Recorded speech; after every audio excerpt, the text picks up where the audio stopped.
All right, we've been sent a case today to evaluate the front, an implant for the front teeth.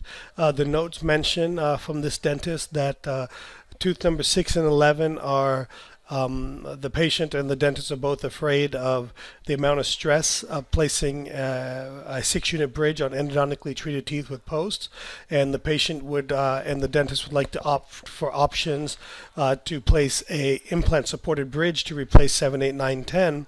An implant was done on site number 10 that failed in the past due to patient compliance.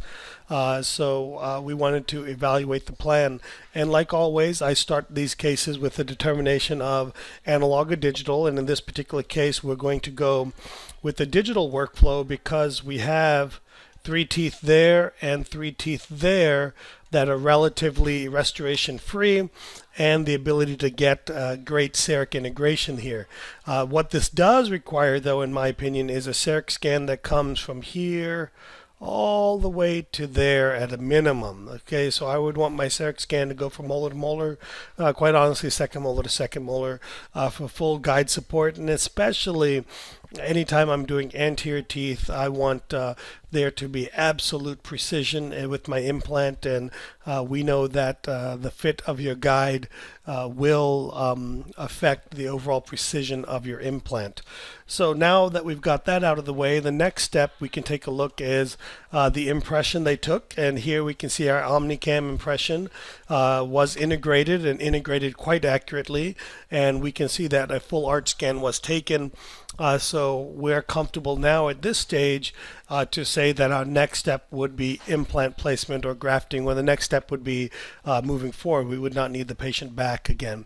Here we have a restoration designed because again we have to have a restoration designed to be able to bring the CEREC data into the software, and now we can see that our implant was designed, and this implant was sized to a Nobel Active 3.0 by 13 millimeters.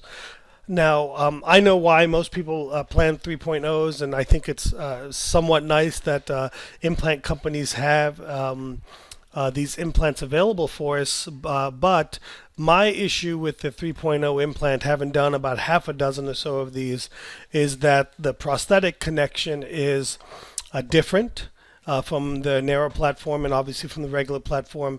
And more importantly to me, I think there's significant limitations in what we can do with that connection in terms of stock abutments, temporary abutments, in terms of customized abutments. All those things are possible, but it's really difficult, and the CEREC process isn't possible there. So I always look now as my starting point with the Nobel Active implant to be a 3.5 millimeter implant. So I would go ahead and convert this over to a 3.5 millimeter implant as my implant of size of choice, and then half a millimeter, a quarter millimeter on the buccal and lingual.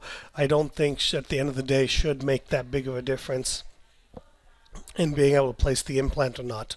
Now, what I do want to go ahead and do is walk through kind of how I approach these types of cases.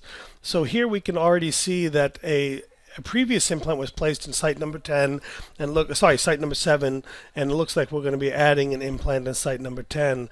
So typically, right here from the panoramic view, this implant looks parallel to each other, but here in the 3D view, which is actually more accurate than a Panorex, is we can see that these implants are diverging from each other. So what I typically like to do is plan my implants parallel to each other when possible. And here, it may not be possible, but what I like to do to help determine that is go ahead, and what I will do is retrofit an implant in site number 7. So let's start with a 3.5 by 11.5. That's what that implant size-wise mentally looks like.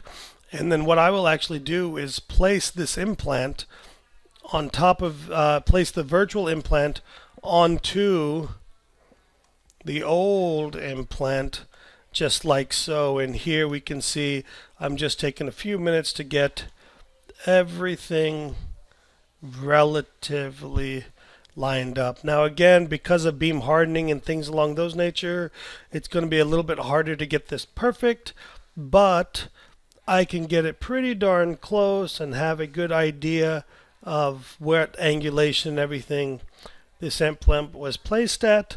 And the reason I do that is that now I can go over to implant number 10 and I can go ahead and make this parallel to number 7. And we can see in making that implant parallel to number 7, we have an implant that's going against the ideal location there. So I'm going to undo that by using the Control Z button, and now we can kind of work with this. So what I know off the bat is that a screw retained implant bridge is not going to be an option in this particular case, and probably quite frankly was never an option in this particular case based on where the tooth number 7, the implant number 7 was placed. So now I'll go through here and we can see obviously our concern, or should be our concern here, is the lack of buccal plate right here on, and maybe even some lingual plate, palatal plate issues there as well. So we have some questions about bone. So one option is certainly to tilt our implant this way. I would like to avoid that. So before I go to that option, I'm going to leave number 10 here, and let me go ahead and plan another implant in site number 9. And let's see if that would be a better site for an implant. Okay, and then what I'm looking at here is, do I have more room in site number 9 to avoid the grafting? And then what this would allow me to do, here you can see the incisor foramen there. So I'll move that implant over a bit. And then now we can look at an option of placing the implant in site number 9, kind of like so, as one of my options. We can look at osteodensification, ridge split, ridge expansion. And now what I'll do is let me duplicate this plan here. And let me delete implant number 10. Okay. And now I can look at having an implant in site number 9 as my option. And so I can have an implant supported bridge with 7 and 9 as being the abutments, and then 8 and 10 as being pontics. And here we can start looking at this being an option like so. And now suddenly we're starting to see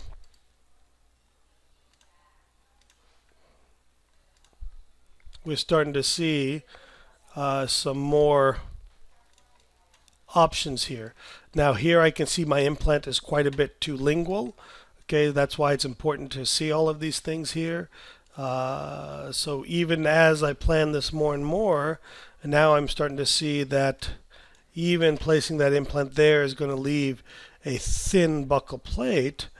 Alternatively, I could probably do something along this line here, and I would prefer for my implant to come out of the tooth here, and here I can't see my yellow line, so I'm going to go to View, Customize, Implant, and make my pilot length more than 15. So now we can see where our implants are coming out, and we can see here that now we have an implant position that is becoming a bit more manageable and done. So now we have an option or an opportunity to have a different plan. Now, excuse me. Personally, I'm not a big fan of being that close to the incisor foramen, so maybe you have to do something along this line. But here, the bigger question for me is going to be, can I make an abutment? Am I going to be able to make an aesthetic restoration with this implant positioning as such? So we may end up having to get quite a bit closer to the incisor foramen and having some, management areas of being able to manage that. But I am pretty confident here that this is a possibility. And then looking at this, I can also see that my incisal edges for 8 and 9 are pretty level with each other. So now I would do my 360 view here and still see that we're going to be tight here on the buckle, so I move that around again. So again, as we do the 360, we can start to see where we are thin and where we're not thin, and we can see that this is manageable. Now again, I would tell you that we would want to do some type of ridge split or osteodensification or osteotomy expansion to be able to do this. So don't get stuck on doing just 7 and 10, because if that's the plan that we want, let me go ahead and delete number 9 here. Then we're going to look at a plan that's going to require some significant grafting, or some, not significant, but some grafting here on the buckle, and aesthetically and depending on the patient and the position there, it may become a little bit difficult. So thank you very much, and hopefully you found this helpful.